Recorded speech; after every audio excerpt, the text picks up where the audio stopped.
প্রিয় শিক্ষার্থী বন্ধুরা, চতুর্থ অধ্যায়ের সংক্ষিপ্ত প্রশ্ন নিয়ে যাদের ডাউট আছে বা এই প্রশ্নগুলো যারা বুঝতে পারছো না, এই ভিডিওটা তাদের জন্য। আজকে আমাদের টপিক থাকছে চতুর্থ অধ্যায় মূলধন এবং মুনাফা জাতীয় লেনদেন নিয়ে কিছু প্রশ্ন। তাহলে চলো শুরু করা যাক আমাদের আজকের এই পর্বটি। প্রথমেই আমরা আজকে যে বিষয়টা নিয়ে আলোচনা করব সেটি হচ্ছে মূলধন এবং মুনাফা জাতীয় লেনদেনের ধারণা। এই রিলেটেড যে প্রশ্নগুলো আছে আমরা সেগুলো চলো একটু দেখে নিই। প্রথম প্রশ্নে আমরা দেখতে পাচ্ছি মুনাফা জাতীয় লেনদেন বলতে কি বোঝায় তা ব্যাখ্যা করো। মুনাফা জাতীয় লেনদেন কোনগুলো, বা এটা বলতে আমরা কোন লেনদেনগুলোকে বুঝতে পারি সেই বিষয়টা আমাদের এখানে লিখতে হবে। মুনাফা জাতীয় লেনদেন বলতে আমরা মূলত যেগুলোকে বুঝি সেটা হচ্ছে যে সকল লেনদেন হতে স্বল্প মেয়াদি অর্থাৎ 1 বছরের কম সময়ের জন্য সুবিধা পাওয়া যায়। লেনদেনের টাকার পরিমাণ অপেক্ষাকৃত ছোট কিন্তু নিয়মিত বা নির্দিষ্ট সময় পর পর সংগঠিত হয়, ওই সকল লেনদেনকে মুনাফা জাতীয় লেনদেন বলে। তাহলে দেখো এখানে আমরা মোটামুটি কয়েকটা বৈশিষ্ট্য পেয়ে গেলাম, যে বৈশিষ্ট্যগুলোর মাধ্যমে আমরা বুঝতে পারবো কোন লেনদেনগুলো মুনাফা জাতীয় লেনদেন। তাহলে দেখো প্রথম যে বৈশিষ্ট্য সেটা হচ্ছে এই লেনদেনগুলো অবশ্যই স্বল্প মেয়াদি হতে হবে, অর্থাৎ 1 বছর অথবা 1 বছরের কম সময়ের জন্য কোনো লেনদেন যদি হয় সেটা অবশ্যই মুনাফা জাতীয় লেনদেন হবে। দ্বিতীয় বৈশিষ্ট্য হচ্ছে এই লেনদেনগুলোর ক্ষেত্রে টাকার অঙ্ক খুবই অল্প পরিমাণে থাকবে, অপেক্ষাকৃত ছোট অথবা নিয়মিত বা নির্দিষ্ট সময় পর পর সংগঠিত হবে। তাহলে দেখো এই লেনদেনের টাকার পরিমাণটা খুবই অল্প থাকবে। সাধারণত দেখা যায় মুনাফা জাতীয় লেনদেনগুলো 1 লাখ টাকা বা 1 লাখ টাকার কম পরিমাণেই থাকে, এর চেয়ে বেশি সাধারণত থাকে না। ওই সকল লেনদেনকে মুনাফা জাতীয় লেনদেন বলে। যেমন এখানে আমরা অবশ্যই চেষ্টা করব একটু উদাহরণ দিয়ে দিতে। এখানে আমরা উদাহরণস্বরূপ বলতে পারি পণ্য ক্রয়, পণ্য বিক্রয়, বেতন প্রদান, ভাড়া প্রাপ্তি ইত্যাদি। তাহলে দেখো এখানে যে উদাহরণগুলো আমরা লিখেছি প্রত্যেকটাই কিন্তু কম সময়ের জন্য, অর্থাৎ 1 বছরের চেয়েও কম সময়ের জন্য হয় এবং প্রত্যেকটি টাকার অঙ্ক তুলনামূলক ছোট থাকে। এরপর আমরা চলে যাচ্ছি দ্বিতীয় প্রশ্ন, মূলধন জাতীয় লেনদেন কাকে বলে। অবশ্যই এখানে আমাদের উদাহরণগুলো লিখতে হবে। তাহলে মূলধন জাতীয় লেনদেন কোনগুলো, কোন লেনদেনগুলোকে আমরা ঠিক এক্স্যাক্ট মূলধন জাতীয় লেনদেন বলতে পারি সেটা একটু দেখে নেই। যে সকল লেনদেন হতে দীর্ঘমেয়াদী অর্থাৎ 1 বছরের অধিক সময়ের জন্য সুবিধা পাওয়া যায়, যার টাকার অঙ্ক সাধারণত অপেক্ষাকৃত বড় এবং যেই লেনদেনগুলো নিয়মিত সংগঠিত হয় না, ওই সকল লেনদেনকে মূলধন জাতীয় লেনদেন বলে। তাহলে দেখো এখানে আমরা মোটমাট 3টা বৈশিষ্ট্য দেখতে পাচ্ছি। প্রথম বৈশিষ্ট্য হচ্ছে এটা দীর্ঘমেয়াদী হবে, অর্থাৎ 1 বছরের বেশি সময়ের জন্য আমাদেরকে এটা সুবিধা দিবে। দ্বিতীয় বৈশিষ্ট্য হচ্ছে এটা অপেক্ষাকৃত বড় অঙ্কের হয়ে থাকে, অর্থাৎ টাকার অঙ্ক এখানে মোটামুটি বড় একটা অ্যামাউন্ট হবে, যেমন মনে করো 3 লাখ বা 4 লাখ টাকা।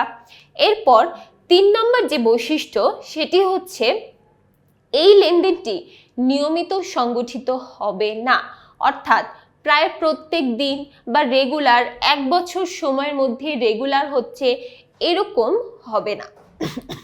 যেমন আমরা উদাহরণস্বরূপ বলতে পারি মূলধন আনয়ন। আমরা মূলত দেখা যায় মূলধনটা কিন্তু রেগুলার আনয়ন করি না, বা মূলধন আমরা রেগুলার কিন্তু বিনিয়োগ করি না। দেখা যায় বছরের মাঝামাঝি সময় হতে পারে অথবা বছরের শুরুর দিকে হতে পারে। তো এই জন্য এই মূলধন আনয়ন এটাকে আমরা মূলধন জাতীয় লেনদেন বলতে পারি। দ্বিতীয়ত দালান কোঠা ক্রয় অথবা আসবাবপত্র ক্রয়। যখন আমরা কোনো স্থায়ী সম্পত্তি ক্রয় করি, একটু চিন্তা করে দেখো তুমি কি কোনো স্থায়ী সম্পত্তি রেগুলার ক্রয় করো? অবশ্যই কিন্তু না। তুমি যদি কোনো দালান কোঠা ক্রয় করো বা কোনো যন্ত্রপাতি অথবা কোনো আসবাবপত্র যদি ক্রয় করো, সেটা কিন্তু আমরা রেগুলার বা নিয়মিত করি না। দেখা যায় আমরা বছরে একবার কিনে রাখি এবং সারা বছর আবার বছরের পর বছর কিন্তু আমরা সেই জিনিসগুলো দিয়েই ব্যবসাটাকে চালিয়ে দিই। যখন কিনা সেটা নষ্ট হয়ে যাবে বা রিপেয়ারের দরকার পড়বে, ততক্ষণ পর্যন্ত কিন্তু আমরা লং টার্ম সেটা ইউজ করতেই থাকি। তাহলে যে বিষয়গুলো আমরা বছরের পর বছর ব্যবহার করি বা যে বিষয়গুলো থেকে বছরের পর বছর সুবিধা পেয়ে থাকি, সেগুলোই হচ্ছে মূলধন জাতীয় লেনদেন। এরপর চলে যাচ্ছি 3 নং প্রশ্নে। এখানে বলা হচ্ছে মুনাফা জাতীয় লেনদেনের 2টি বৈশিষ্ট্য লিখো। ইতিমধ্যে আমরা মুনাফা জাতীয় লেনদেনের বৈশিষ্ট্যগুলো দেখে ফেলেছি, সো এখন আমরা সেগুলোই আবার একটু রিভিউ করব।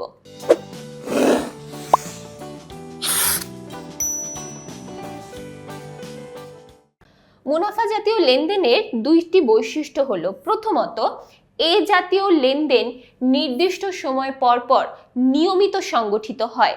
মুনাফা জাতীয় লেনদেন কন্টিনিউয়াসলি চলতেই থাকবে। যেমন ধরো পণ্য ক্রয় অথবা পণ্য বিক্রয়, এটা কিন্তু আমরা বছরে যে একবার করব, সারা বছর থেমে থাকবো তা নয়। বছরের পর বছর মাসের পর মাস, মানে প্রত্যেক দিন, প্রায় প্রত্যেক দিনই কিন্তু আমাদের কিছু না কিছু কিনতে হয় এবং কিছু না কিছু বিক্রি করতে হয় ব্যবসায়ের পার্সপেক্টিভ থেকে। তারপর দেখো 2 নাম্বার যে বৈশিষ্ট্য, সেটি হচ্ছে এই লেনদেন স্বল্প মেয়াদী সুবিধা দিয়ে থাকে। তার মানে 1 বছরের কম সময়ের জন্য আমাদেরকে সুবিধা দিবে।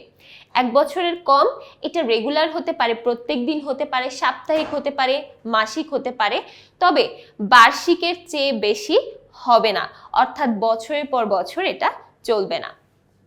এরপর চলে যাচ্ছি 4র্থ প্রশ্ন, মূলধন জাতীয় লেনদেনের 2টি বৈশিষ্ট্য। এটাও কিন্তু আমরা অলরেডি দেখে ফেলেছি। তাহলে দেখো, প্রথম বৈশিষ্ট্য হচ্ছে এই লেনদেন দীর্ঘমেয়াদী, অর্থাৎ 1 বছরের অধিক সময়ের জন্য সুবিধা ভোগ করা যায়। দীর্ঘমেয়াদী মানেই হচ্ছে এটা 1 বছরের বেশি সময়ের জন্য হবে। কিছু কিছু ক্ষেত্রে দীর্ঘমেয়াদী বলতে 5 বছরের বেশি সময়কে ধরে নেওয়া হয়, তবে আমরা এখন আপাতত ধরে নিব যে এটা 1 বছরের বেশি সময়ের জন্য। যখন আমরা মুনাফা জাতীয় বা মূলধন জাতীয় লেনদেনগুলো নিয়ে পড়ব, তখন আমরা ধরে নিব দীর্ঘমেয়াদী শব্দের অর্থ হচ্ছে 1 বছরের বেশি সময়ের জন্য। তাহলে এটা আমাদের 1 বছরের বেশি সময়ের জন্য সুবিধা দিবে। এবং দ্বিতীয় বৈশিষ্ট্য হচ্ছে এই জাতীয় লেনদেনের টাকার পরিমাণ কিছুটা বেশি থাকে, কিছুটা না, প্রায় ম্যাক্সিমাম অংশেই বেশি পরিমাণে থাকে। যেমন 1 লাখ টাকা বা 1 লাখ টাকারও বেশি পরিমাণ, 3 লাখ হতে পারে, 5 লাখ হতে পারে, আবার কিছু কিছু ক্ষেত্রে 10-25 লাখও কিন্তু হতে পারে। এটা সাধারণত ডিপেন্ড করে তুমি কি জাতীয় মূলধন লেনদেন করছো বা কি জাতীয় বিভিন্ন ধরনের লেনদেন করছো সেটার উপরে।